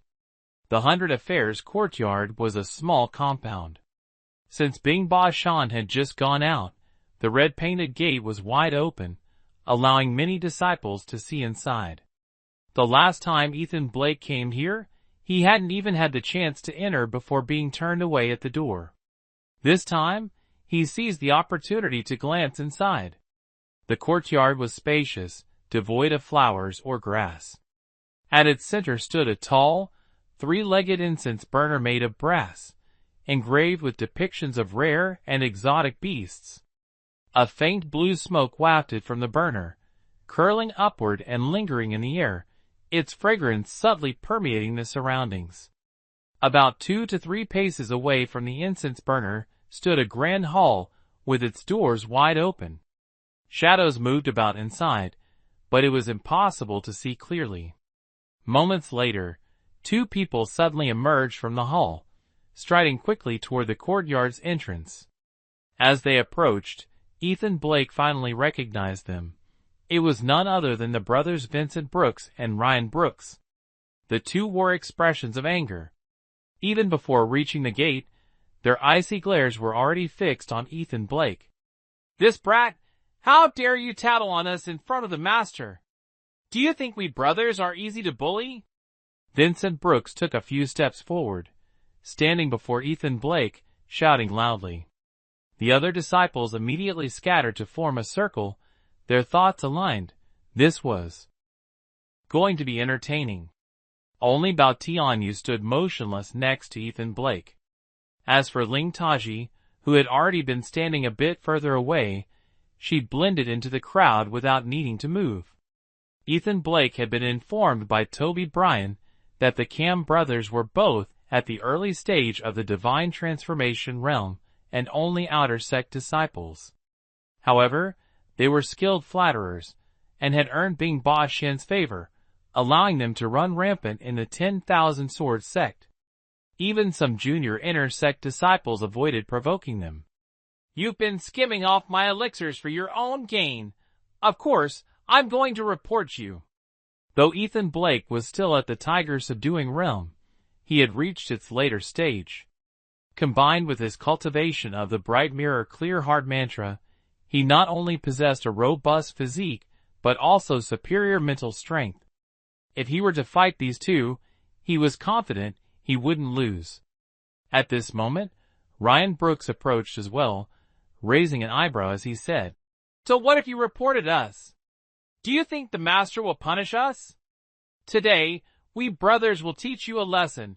You'd better watch your mouth next time." With that, he raised his hand to slap Ethan. Smack! Ethan Blake acted at the same time.